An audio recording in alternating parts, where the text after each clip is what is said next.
Ce vendredi, c'est la journée mondiale de lutte contre l'homophobie, fléau qui entache souvent le milieu du sport. On en a parlé notamment avec le film Les crevettes pailletées et particulièrement le monde du football. Mais un plan d'action est en route. Focus Bonus.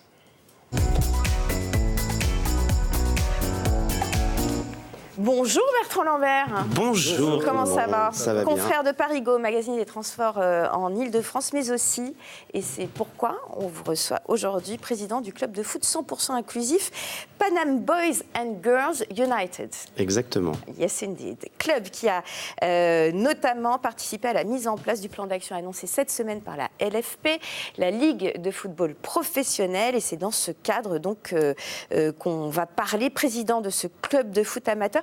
C'est vous-même qui utilisez le terme de fléau homophobe dans le football. On sait l'homophobie dans le monde du sport en général, mais de fléau dans le football, c'est à ce point-là? Oui, s'il doit y avoir un dernier bastion de l'homophobie dans le sport, ça sera le foot.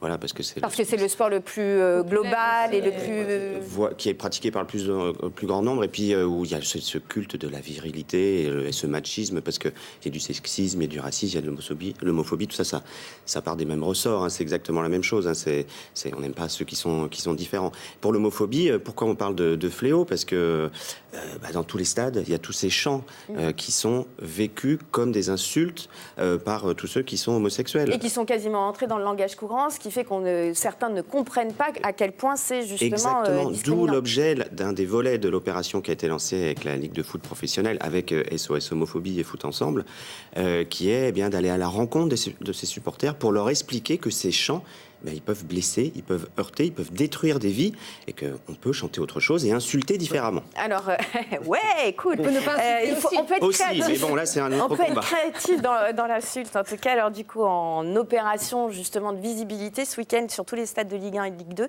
il va y avoir le port du brassard, arc-en-ciel par les capitaines d'équipe. Est-ce que c'est pas un peu anecdotique, ça?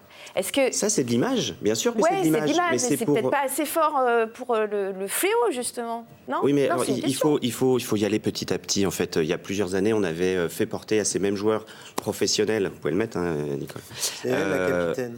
Vous pouvez des lacets arc-en-ciel qui étaient effectivement très discrets.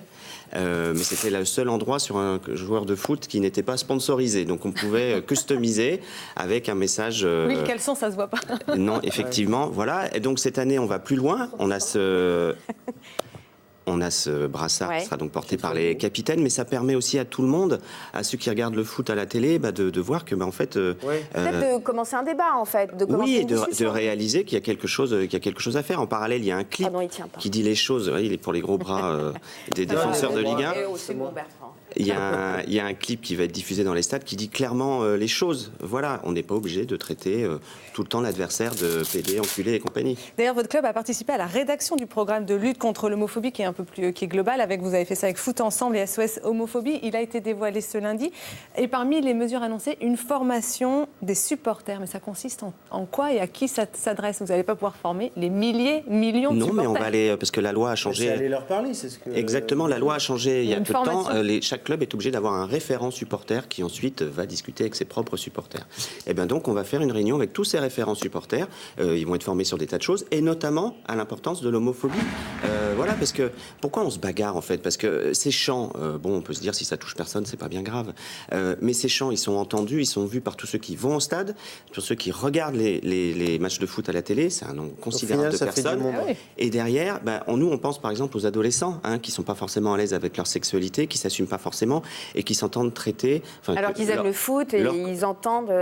Exactement, en permanence. Et donc on arrive, le foot participe à tout ça, un taux de suicide chez les jeunes gays qui est 6 fois supérieur à la normale. Tout ça, c'est pas admissible. Donc on a réussi à enlever le racisme et les hooligans des stades dans les années 80-90. On peut très bien faire la même chose avec l'homophobie. Alors il y a tout un tas de dispositions, de mesures vers les supporters, des mesures plus coercitives.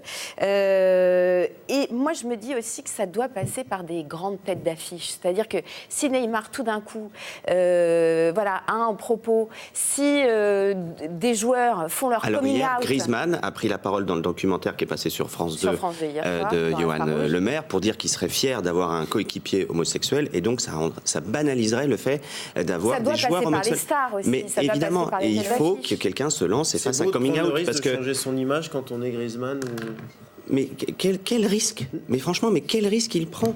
Non, mais les retombées publicitaires, des choses. Non, mais c'est tout à son honneur. Non, mais c'est pas sérieusement que les sponsors vont s'en aller parce que tel ou tel joueur c'est arrivé dans d'autres. C'est arrivé dans d'autres. Regardons ce qui se passe aux États-Unis, ou dans les sports collectifs, que ce soit le hockey ou le basket, des joueurs ont fait leur coming out. Eh bien, ils ont été portés en fait par les sponsors. Donc voilà, dans le foot, ça sera peut-être plus compliqué en Europe, ça va venir, mais il faut effectivement des têtes d'affiche qui disent voilà. Moi, je suis un joueur de foot et parmi toutes mes caractéristiques, éventuellement, je suis aussi homosexuel. On s'en fout, je reste un joueur de foot, je marque des buts ou je défends ma cage. On suivra en tout cas le dossier de très près. Merci. Tout ça. Évidemment, banaliser que tout rentre enfin, entre guillemets, dans l'ordre naturel. Mais ne me regardez pas avec ce regard, comme si je disais une grossièreté. Non, pas du tout. C'est juste que c'est inadmissible et qu'il faut que ça le soit pour tout le monde. Merci beaucoup, Bertrand Lambert.